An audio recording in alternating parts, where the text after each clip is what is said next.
Hello, thank you for attending the Poets of Queens reading series. Today we welcome Kapphahn, Rob Ostrom, and Mariahadessa Ekere Tallie. The first reader we'll have is Mariahadessa. Lafrac City, Queens native Mariahadessa Ekere Tallie is the author of the award-winning children's book Layla's Happiness, Strut, Dear Continuum, Letters to a Poet Crafting Liberation, and Karma's Footsteps. Her work is the subject of the film I Leave My Colors Everywhere. She is a PhD student in the Theater Arts and Performance Studies program at Brown University. Mariahadessa is the mother of 3 galaxies who look like daughters. And our other readers today are Kapphahn, grew up beside the mountains in Colorado with her Croatian mom and her American dad. For many years now, she's been living between 2 bridges in Queens, New York. Her memoir, Immigrant Daughter, Stories You Never Told, received the Center for Fiction's Christopher Delaney Award, and it just came out on Audible. She has also received grants from the Queens Council on the Arts, and her writing has appeared in Newtown Literary, Motherwell Magazine, the Feminist Press Anthology, This Is the Way We Say Goodbye, and Cure Magazine. She teaches at Lehman College in the Bronx, where her students' brave stories continue to inspire her. And finally, we'll have Rob Ostrom, is the author of Sand Hour, Ritual, and Bit, and The Youngest Butcher in Illinois. He lives in Ridgewood, New York, and teaches at New York City College of Technology. Thank you to our attendees, and thank you to our readers. And our first reader is Mariahadessa. Thank you so much, Alana. Thank you all. I'm really, really happy to be here with you. And yeah, Queens represent, right? Like always, always. Yes. I'm actually living in Providence now. Elena said we should say where we are. So that's where I am. But I am a native of Queens and I didn't leave until 2019. So I miss home.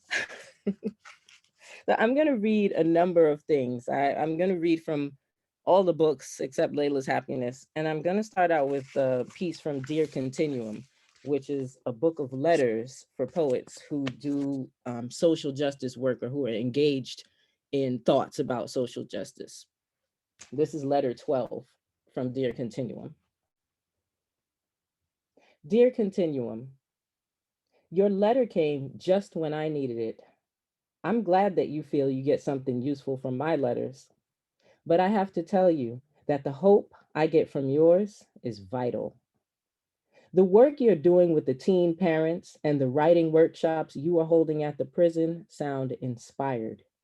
It is true that these voices rarely come into the light, yet we're incomplete without them. I saw a comic strip many years ago. It was a 1-panel drawing of a white man smelling roses. The words underneath it were, "Poet at Work." I clipped that and kept it for a long time because it rang true and it made me laugh. I have been known to linger in fragrant flowers, give hugs to hardy trees, stare at stars, and get loud about the gorgeousness of a crescent moon. Being suspended in the moment, present and available to the beauty that surrounds us, is something I see as being the job of the poet. I kept that comic strip for years because it spoke to that part of the poet's reality. And yet, if I could draw, I'd create another comic strip to go alongside it. There would be many panels. There would be a brown woman in them. In the first panel, she'd be planting flowers on a block where there's nothing green. In the next panel, she would be standing in a room of 30 students, writing the words THEIR, THERE, and THEY''RE on the chalkboard. In the third panel, she might be in a soup kitchen, at a rally, or folding laundry. She might be cooking dinner or helping a child with homework in the fourth panel. And in the last one, she'd be looking into her beloved's eyes. And the caption underneath these panels would also read, Poet at Work. And Tazaki Shan Gay writes, poetry is unavoidable connection. Audre Lorde says, poetry is not a luxury. Ruth Portman writes, poetry should ride the bus. In your case and mine, our poetry and the way we live are entwined. I see my muse in almost everyone I encounter. It's in everything. I don't disengage to write. For me, writing is one of the ultimate forms of engagement. Ekere. So that's the letter 12 from Continuum. Thank you all. It's so nice to see my co-readers family here moving their hands. I haven't read from Continuum in a long time. Okay, so I'm gonna move into, I haven't read this in a long time either. This is from Karma's Footsteps and it's called Session 4. I've been reading, when I do read, I read a lot of love poems and I've been staying, that's just been the mood that I'm in, but now I'm gonna do some traveling. So this is not a love poem. It's called Session 4. See the invisible women, pecan-colored, hunched over conveyor belts, anonymous cinnamon hands passing items over red laser lights. See the invisible women after hours behind meat scraps or whirring sewing machines. Who hears their, who hears their, who hears their screams break open the night? I've known women stolen by jagged sheets of pain, pelvises smashed, skulls shattered. Where are their names? The news, the outrage. Who speaks your name? Who speaks your name if you are brown and poor and woman and your body is felled like a storm-ripped ginkgo tree? But what if we mattered? She'd whispered once, while we sat for hours in a clinic, uninvestigated, unsolved, undiscussed, unimportant. She was 24. 24 years of dreaming. What if, etched in her easy smile, generous eyes like onyx almonds, she was 24. She vanished like smoke. Her name was never broadcast. Sometimes the hands that claimed her breath sneak into my dreams. Sometimes my own throat burns with bottomless screams. See the invisible women everywhere. Their sweat fuels the engine of the easy life. Their screams break open the night. We do matter, I whispered back. We do. Who hears? That's session 4. Thank you. Okay, I am going to read a piece called Blue Libation. It's funny. I found out this whole story about my family, which I didn't know. When I was an undergraduate, I was at Tuskegee University in Alabama for a while, right? I transferred and went to Clark Atlanta in Georgia, but I was in Tuskegee for a while, 2 years. And Thanksgiving came and it's too far to go to New York, right? From Tuskegee. You got to take trains and it's not an easy route. Like maybe now it's a lot easier, but back then I had to take like hours worth of trains, the Amtrak to get there. And so a friend of mine who lived in Mississippi invited me to go to her house for Thanksgiving break. And so I'm like, okay, I'll go. So I went to her place, had a good time, what have you. Went back home for Christmas break to New York. And I told my father, hey, I went to Mississippi for the break, just, and he was like, oh, really? Yeah, I went there. And he told me a story about how my family was originally from Mississippi, but they left because of an incident that happened, and they moved to Missouri. So in Karma's Footsteps, I have a poem about that, but I'm not going to share that poem. I'm going to share the poem that came after I went to Mississippi again to do a reading, right? It was like a full circle situation, pretty wild. So I'm going to read this, and it's called Blue Libation. Sometimes I ask students if they know what a libation is, and they say they don't. So libation, right, is when you pour something out. Like on the basketball court, people say we're pouring out liquor for the brothers who ain't here. So libation is when you put out something, usually liquid, for your ancestors. So this is called Blue Libation. I lit the candle of poem in Mississippi, and in the silence of a blue morning, libation rolled down my cheeks. It was the cotton sheets. My great great grandparents' hands and lives bent over small, tough clouds. I slept in the softness of my hotel room, wrapped in a whisper of my history. That's Blue Libation. All right, and now I'm jumping. Now, speaking of Mississippi, I'm going to read this poem for Nina Simone called Her Voice.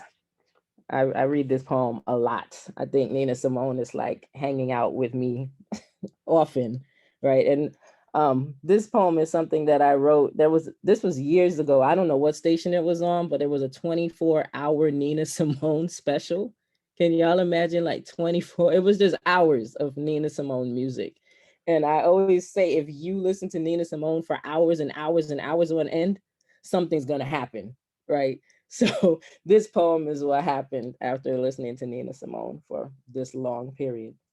Her voice. Bowl of crushed blueberries, knife edge, cracked calabash, heavy truth, ancient wine, and renegade bones. Rise up. Rise up, white wings of doves, tapestry of nerve, daughter of well aimed lightning. Blinded compromise, nail like tongue, bitter root, burnt honey, tornado blackness, bent back women walked up her throat, flew straight arrow from her mouth. Mississippi, Gullah, baptism, the Nile, Congo, belly of slave ships, Harlem, potent cocktail of her pitch, black notes. Divined riots on piano keys, exiled and passion and turbulent ritual. She was that sound. She was that sound in the racing heart of thunder.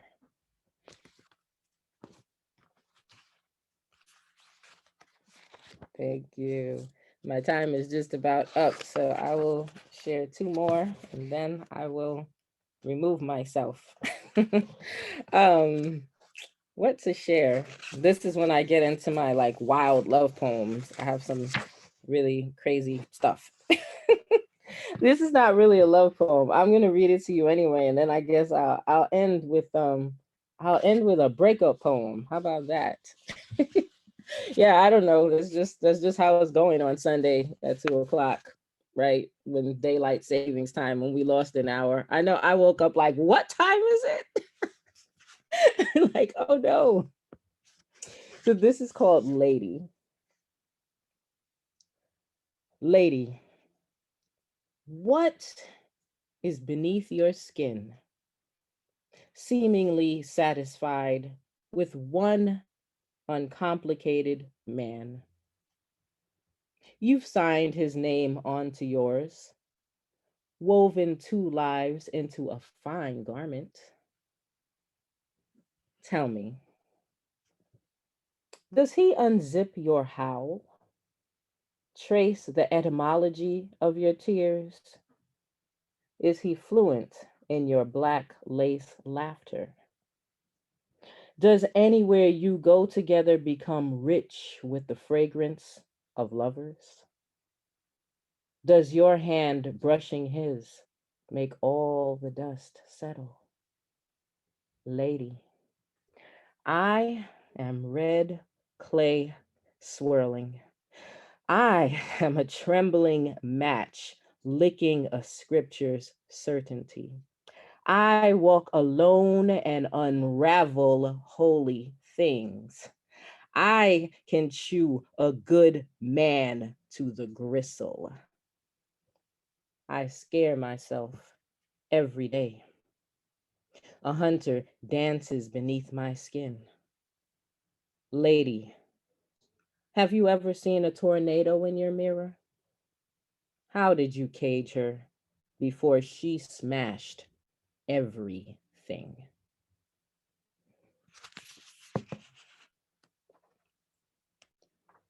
Thank you. And the last one is called What I Remember. The first phone conversation.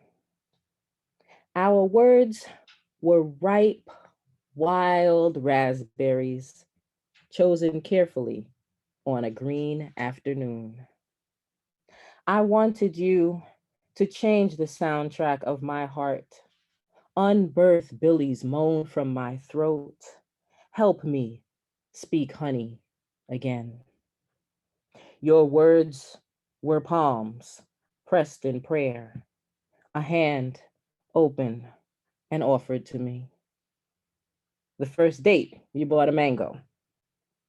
You carried the sun gently, sweet Haitian rain in your palm, dawn's sugary flesh against the midnight of your hand. I remember the mirror of uprooted fruit. I remember the tears you spoke, orange candles in your basement, how I listened to your footsteps. Our hands were quiet then. We memorized each other like scripture. Nothing left but the fall. Days running our fingers over each other's words, plates of yassa and jollof rice, afternoons reciting Shanghai and Perdomo, coaxing the light back, you breathing into me, red candles flickering, roses, morning glories. Did I ever thank you? Not for the gifts of food or books, but for the gift of you. How to say goodbye to water, to ocean, to salt, to us, something pure, breaking, breaking. Waves of you still hummed in my skin. Thank you. Thank you.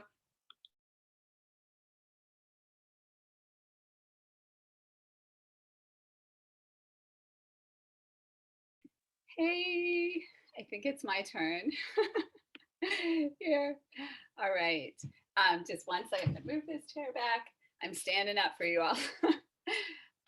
Hello, everyone. I want to thank Poets of Queens and Olana for having me here today.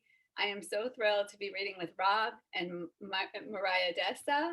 And I loved this line, Mariahadessa, wrapped in a whisper of my history. I loved that. Thank you. Today, I'm going to be reading from a poetry memoir in progress called Miseducation. And a little background is when I was in my early 30s finishing graduate school, I discovered that I was dyslexic. It was an earthquake to my preconceived history, but of course, it also made so much sense. I was unable to learn to read at school. Teachers tried to hold me back in third grade. I knew what it was like to hear kids playing at recess while I sat alone in a room doing extra math worksheets. I I knew what it was like to see F's and D's on high school papers. I knew what it was like to fail math classes. I knew what it was like to be put in college remedial English and math classes. And so these poems began an effort to look closely at my undiscovered dyslexic life and ask, where did my learning life begin? What impacted it? Did I really learn anything in growing up school? If so, what exactly did I learn? How do learning traumas take hold of us? And how do you remap them? And finally, does how we learn shape who we are and what we believe right now? I forgot to say I'm reading from Astoria, Queens. All right. This first poem, when I was writing this poem, I was thinking about systems that we create for ourselves that are really revolutionary at the time, but then later on, that same system becomes a prison. And this particular poem takes place in my college 20s. The deserving disease. Dashing from feet to feet can be intoxicating, I discover in my second attempt at college, where I study between waitressing, walking my dog, climbing up 5 flights of stairs to my rented apartment. When you feel bone tired, bleary eyed, stumble down study drunk, slightly nauseous, head reeling with panic, you're on the right track to finally getting those A's that you've been craving since your mom died. This is what it takes to prove yourself in my dyslexic dystopia. Back then, I don't even know that I have dyslexia. Back then, I'm trying so hard, things get mixed up, and I'm accidentally an hour late to Spanish, opening the door to an already full class, about to end. I find an empty desk and sink into it, despairing, jacket still on, head hanging, beaten down by time, silently crying hot. How could I make this mistake? I was already here on campus, sitting in the library, agonizing over something, glancing at my watch so many times, I confused myself. The deserving disease starts gradually, then invades your consciousness quickly. I stand on the canyon of reason, detecting that you must push beyond exhaustion to get to the exhilaration of earning this, deserving this. So you can't give up until you bury yourself in the trying. Ditch self-pity for rage. Deny sleep for study groups. Delete hunger for late library hours. Doubt that you will get this right, because you probably won't. Devote yourself to checking, double checking, triple checking. Disgrace yourself, because I'm sure there is something you should be working on.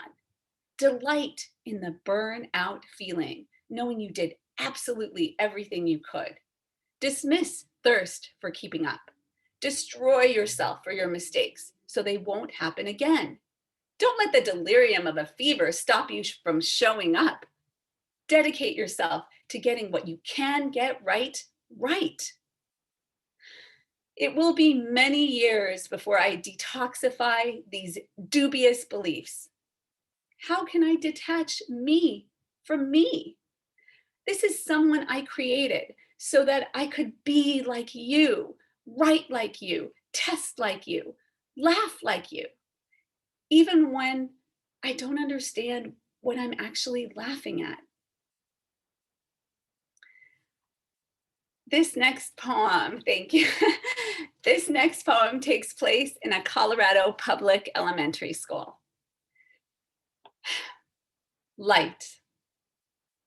We leave the windowless warehouse-like suburban school and walk in straight lines to the trailer outside. Overcrowding, science. I struggle to grasp simple concepts.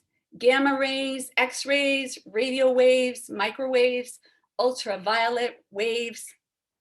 It's okay. I know I'm not good at it, but weirdly, I'm drawn to the mystery of it. The man teacher explains, we can direct white light, electromagnetic waves at an angle through the air, through the space between us, through a triangular glass. And suddenly we have the power to bend light, to refract, and to bend it again. Bright sunlight spills in through the windows. Glass prisms say, "Excuse me," interrupting floating lines. The light lets go of the glass, trapezes through the air. I catch my breath. I can see them, shimmering Pollyanna rainbows, poppy red, sunflower yellow, caterpillar green, and African violet. Lines of color melting into each other, separate but joined. My fifth grade eyes are surprised that we've created something I've seen after summer lightning, after daytime downpours, after rain pounding on the car roof, after sun rain sweeping across the lawn. When I raise my eyes to endless Colorado skies, when I see a blessed backbend of colors, light interrupted by thousands of raindrops. I step down the metal trailer stairs from darkness into light, bursting. I am bent. I am refracted. I am light. I am a glass prism.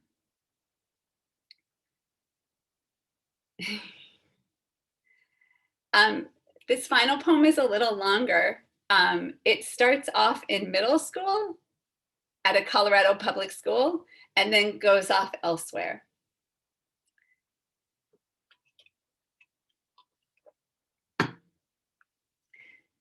Testament to a typewriter. Fingertips rest lightly upon home row. Seventh graders sit back straight in rows upon rows of desks, facing a brother's manual typewriter. My fingertips dance on the keys, putting my weight down on H's, G's, K's, and D's.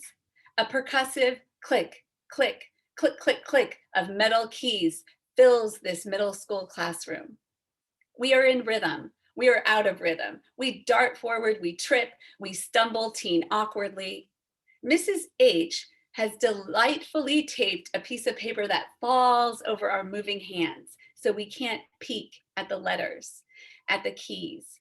Where's W again? I hear a boy groan in frustration. In the faraway future, Mrs. H wants us to do this without thinking. She's forcing us to learn muscle memory, like riding a bike, like driving a car, like swimming in a lake. I feel the resistance of the keys, the spring, the satisfying jab of metal characters, perfectly punching through the carbon ribbon. The imprint of an ink letter appears on the white paper before me. A jazzy improvisation of the return lever sliding back the carriage, cha-ching, cha-ching, cha-ching, new line, new line, new line. Ball change of the spacebar, ta-dun, ta-dun, ta-dun. The dig of the cylinder knob rolling the paper in, rolling the paper out, rum. Paper rolling, keys jabbing, return ringing, cylinder slinging. Tap dance across words, break out into song, Fred Astaire spring onto chairs, half typing, half dancing, tourgette to another typewriter, spin and catch the chair, type without looking there. Admittedly, I'm a moderate typer. C will be bestowed upon me, but I'll remember this. When I am forced to move from seeing images to digging up words and conjuring spellings, I will feel my fingers pressing upon invisible keys, holding on to kinetic letters, eyes closed. In high school, I cannot, for the life of me, force footnotes to fit onto the bottom of a page of a biology paper. I type out, white out, miss out spell so often. Crumpled papers encircle me. I cry over the keys, head dangling.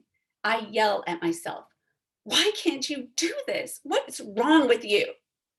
My dad appears in the doorway, a 6'5" angel volunteering to help, diffusing my mounting rage. He sends me off to bed. Head on my pillow, I listen to my rescuer, typing for me, spelling for me, squeezing in the footnotes for me. the even rhythm of keys traveling across paper until it's 2 a.m. and he's finished. His long, socked feet pad quietly past my doorway to bed. At my second attempt of college, I sit in a computer lab beneath fluorescent lights on the top floor of the Hunter College Library, working on a paper on Emily Dickinson. I've never owned a computer. No one in my family has. I can't figure out how to get to a blank screen, how to open a document, how to get started. Oh shit, how does this work? I'm flushed when the lab assistant helps me navigate how to get to a place where there is a blank document in front of me. Suddenly, rows of students vanish. I'm alone with a computer screen for the first time. We gaze at each other cautiously. I type up my scattered handwritten notes from loose leaf paper. The lines of poems flutter around me. You cannot fold a flood and put it in a drawer. In my paper, I call Emily by her first name because surely we know each other. Surely we can sit within the walls of this paper. She takes things that are far apart and holds them together. I recognize that. And I drop down and hit a world at every plunge. The movement, the sensation is something I feel in my own body. As I write, as I type, I hit something I've never hit before. First encounter. Words appear before me, brilliantly backlit. A blinking cursor, an underline waits for me. Finally, my fingers type fast enough to capture the visions rushing through my head. I see my words see me. When I write by hand, this never happens. I am a young woman who fervently believes I cannot write, will never be able to write, cannot decipher meaning correctly. Of this, I'm sure. But there, as I push in my black floppy disk to save my work, as my pages print out on slightly brown recycled paper, as I see the glow of emotions and words on the screen, I feel myself dropping down into meaning after meaning after meaning. I sit there stunned. My lips tingle. I blink. I had no idea. Did you? Is this what writing feels like? Thank you. Thank you.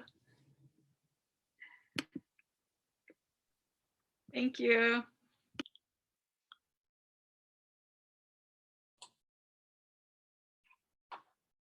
Can you hear me? Thank you, Catherine. That was really lovely. And Mariahadessa. I could listen to you two read all day long. I'm Rob. And Alana, thank you so much for putting this together.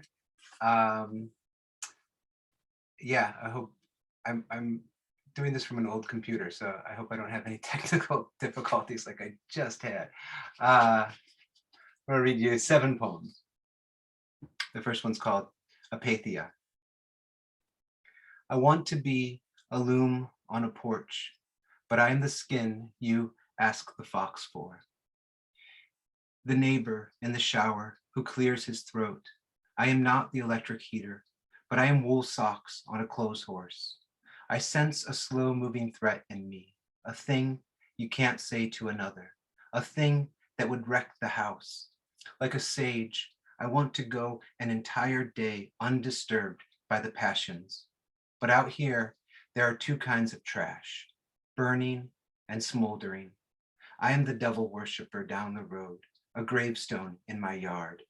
I don't want to be a cow country myth. I want to be that mulberry in the chain link fence, every day growing stranger and more resolute. Thank you. I forgot to say I'm reading from Ridgewood. I think they keep me in the boiler room down here, so please send coffee and better lighting for me. This poem's called Buffalo, Buffalo, Buffalo, Buffalo, Buffalo, Buffalo, Buffalo, Buffalo. Of muscle, echo, and winter, mornings quiet enough, we imagine for a moment we are where we belong, until plows like buffalo and we wake. They buffaloed me for a local. They buffaloed me for someone who cared. They buffaloed me for my home cut hair. They buffaloed me for the shorts my mother sewed, the man who falls into the same hole twice in any given blizzard, anywhere in the world. Bison, bison, bison. Listen hard enough and you'll hear the shots, this killing spree they called sacrament. Teach me how to love the ones I lie to. Thank you. The things I do for love. I buried a body for you. I danced on the grave with gusto. I pretended to find ideas interesting. I stole my children's Christmas money. I went to the toad doctor. I breathed in a tablespoon of dried toad. I didn't recognize the path anymore, nor the man, nor his New Balances. I crawled up a sycamore and stood on a branch. I called for you. I held watch there, and a sparrow flew toward me, silent, as if choked by a storm it had passed through. I was reborn into that storm. My shadow was the shadow of an antler. I floated belly up in the middle of a pond, in the middle of a forest in the Mahoosics. Baby trout swam under me, and under them, dead trees. Below the trees, stone warts and the water fleas swam upside down. On a bed, in a room, in a building, they mistook you for dead, but I know you, the way a dog knows where to dig up its kill, to bury it elsewhere. You made me love you.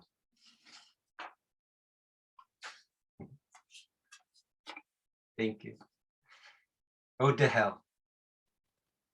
This old suit still fits. Anger like private trash. Always, never, you are a fence falling from the mouth. Wring the hands rough. Kentucky Deluxe in the weeds. Less guilt, more failing, more weird flexing. Garden prayers can't save me now. More friends with fewer teeth. The comes and goes, overstayed bad fruit. Was I a building built to burn? All the traps are set.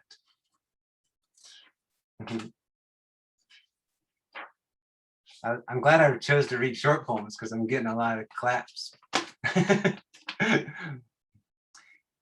You changed me. In a nightgown, eating a fish fillet wrapped in a pink napkin. Thank you, Augustine. And that the ethanol blinded me only briefly. For this life, this mess, this garden rested with killweed, raccoons mewing in the thick of it, trappings scattered. From then on, the important things were strangers. Thank you. So the last two poems, I've been working on a book about bears, and the last two poems are from that manuscript. The Kingdom. This is based on the Bear Boys of Lithuania, which I don't know why I even told you that, but that's all I'm going to say about it. The Kingdom. She was my skin, my sky and earth, lived in the hollow of a fallen tree. I curled up on her belly beside my ghost brother. We nursed for months, waited for life to stir outside, waited for the heathercock, the dormouse, gray wolves, and raven cry. At last, spring came. She taught me how to climb a birch, slept on my back in her soft fur, she on her back in the ferns, drifting off to the noise of a moose grazing alder leaves.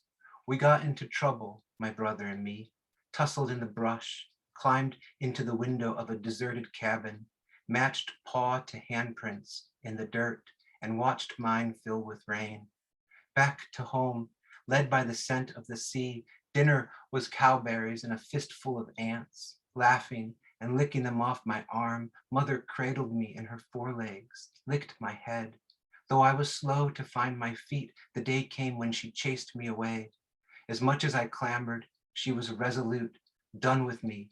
Over time, I ran to her less and less, and farther to the edge of the forest I strayed.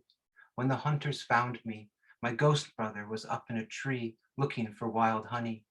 They took me to a city, gave me a name, a room, brought me to a man who pointed at me, then pushed his cold white finger to my brow, traced a cross, oiled my chest, poured water on my head, my eyes, my mouth, the glamour of evil, he said, created in your likeness, he said. And on the skin of all the people there, colored by light through stained glass windows, I saw a shadow pass. It made me bellow, bark. Those people shrieked. All the water in the kingdom of God couldn't wash the wild off me. Years later, I ran off just to taste the sap on a pine. When I turned around, she was standing there, time worn, her fur tattered in places, one paw maimed. Her scent was home. I knew then I had never been and always will be alone.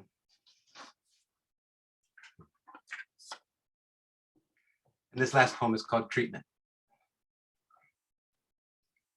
It doesn't take long for me to find what I'm looking for on YouTube, on a rocky shore, on Vancouver Island, a black bear hunts crabs. I have arrived here out of desperation. Most of this life I spent salting my own earth. Calm and methodical, the bear sniffs each stone. The ease with which he lifts the enormous algae-covered rocks is soothing. He knows what he is doing. Crabs, waiting for the tide to return, don't stand a chance. In another video, crows follow close behind the bear like pieces torn from his black coat. They clean up scraps.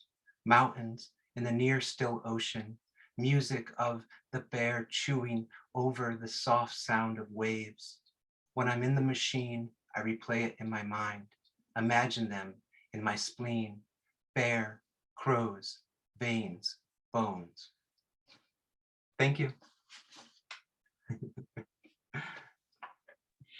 Thank you, Rob. Thank you, Mariahadessa. Thank you, Catherine. I really enjoyed your readings, and I'm sure our audience did as well. If you're interested in finding out more about Poets of Queens, please see our website at poetsofqueens.org. And we have a couple books there as well, so please check it out. Thanks again. Thank you. You too.